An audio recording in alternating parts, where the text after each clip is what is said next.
In today's video, going from this to this. Spot the difference.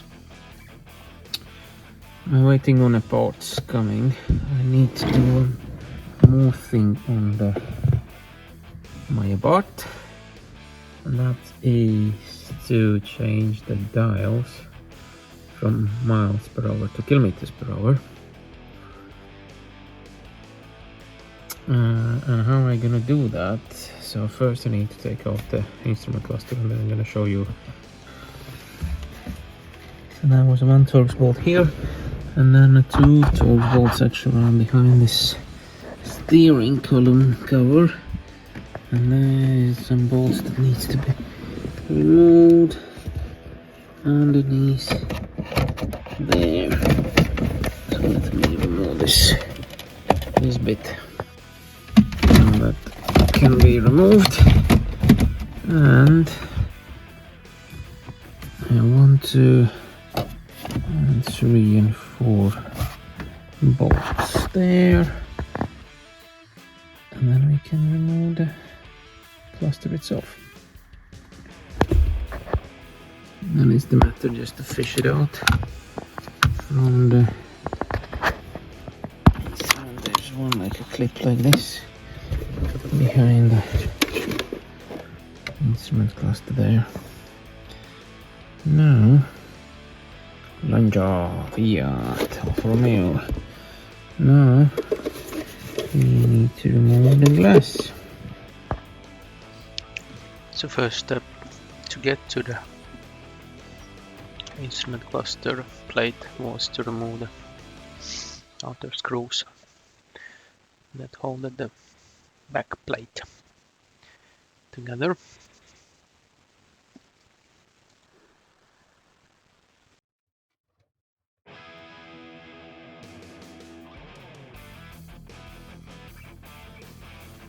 Then the next step was to remove the screen, since the screws has been undone. So you need to pry off the clips. So easily, gently, starting from one side, and just, with the help of a screwdriver, so you just pry one side, take the next clip, until it's done.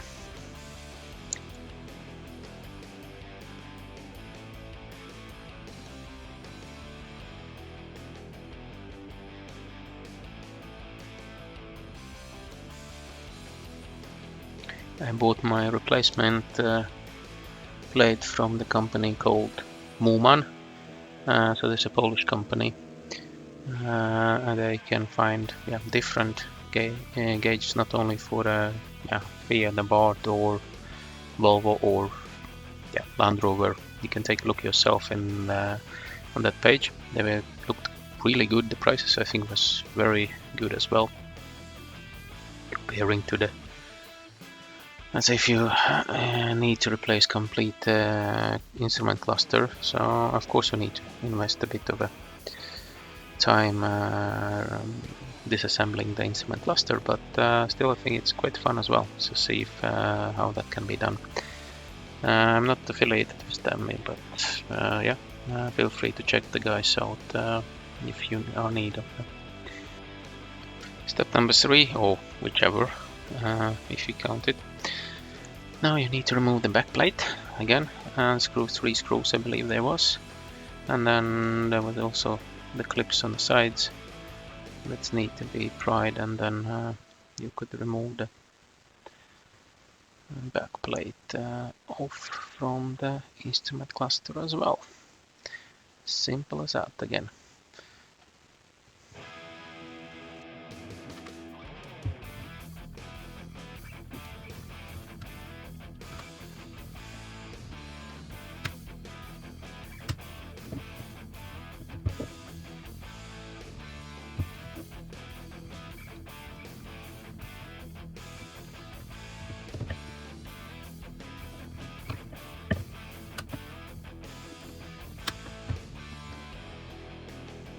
To remove the display, there was 2 screws in a back plate, and ribbon cable that need to be taken out as well. And then on the sides there was like clips that you need to pry, and then all the display will come out from the fixture.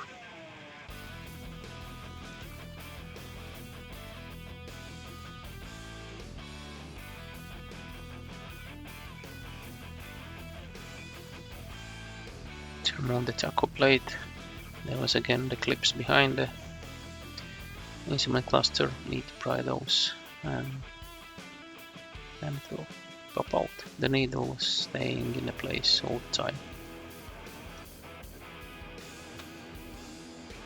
To remove the speedo plate itself was quite easy. It is just glued to the plastic frame. So basically you just carefully pry it off.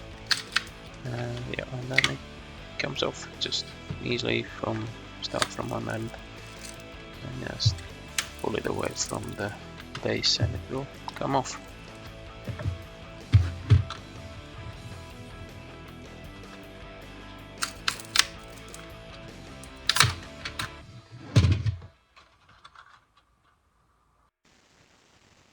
To remove the speedo plate ring, again just take the small screwdriver, and it's the plate itself has like holes, and then the ring has like small pins that goes through the plate. So just pry them off, and then you get the ring of the plate.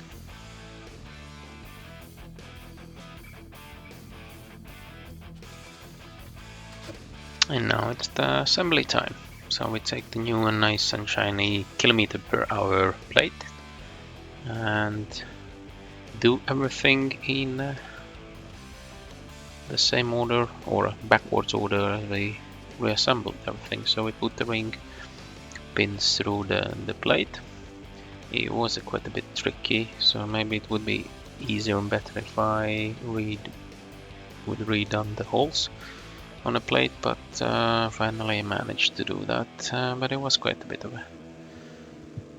time to just align them and put them together, so to speak. And then when that one is done, then it's just a matter of putting the plate on the base itself. Yes, that is the first assembly process done.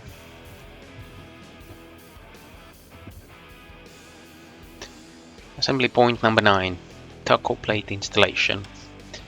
So when the speedo plate was in the place where it belonged, next part was to install the taco plate. Again, take it and put the needle in the middle position, so to speak. Then it's easier to assemble actually the taco plate into the place where it was belonged before, and you just press it in, and when it clicks then you know that it's in. And then I was just checking if there is no needles didn't bind or touched anything of the plates themselves. So you see, it's getting nicer and nicer. Step number 10, display installation. So again, take the display and feed in the ribbon cable through it. I was using the screwdriver that helped me to get it through. And then again, it clicks into the place. So when it clicks, I just know the job is done. And then its rest is just to put in back the ribbon cable into the place where it belonged. Basically push it in, and then you push the holder in the place as well. And that's where it stays nicely and firmly. I was just double checking if I did the right job, so to speak, and apparently it was holding really nicely there. And then we're good to put the 2 screws in there, so tighten those, and now it's done. Next step again is just the backplate installation. Clip it in place again, add the screws that you already were undoing before, screw them in, and backplate is secured.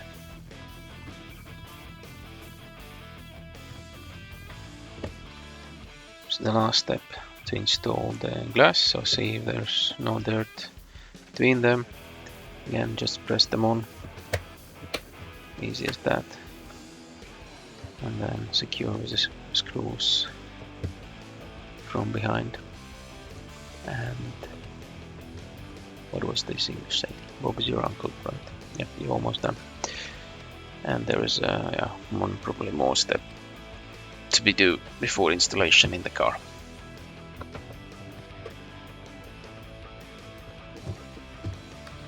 And of course the last step is just to clean everything, of course, just to get rid of all the fingerprints. So then it looks like almost new.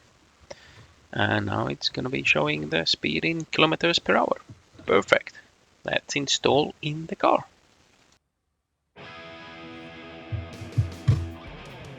And how the dials change, or all the dials, the speedo dial changed to the kilometers. Installed back in the place. Putting everything back together in the car, it was reverse order when we remove the cluster, so I will not show you here. It's more about just hooked up the battery to see if everything is working. And again, I didn't start the car this time because the car didn't got some vital parts on it, so to speak. It was more for me to see if I can see that the cluster is working, and also just to show that there is how does it look like now when the plate has been changed to kilometers per hour. Very easy actually how you can change from the kilometers to miles. So go to the units, press enter, distance, press enter, and you can choose between miles and kilometers. In my case, kilometers, and the same actually goes for the temperature. You can go for the Fahrenheit, so you can go for the Celsius, so you don't need to do any of the decoding there. So job is done.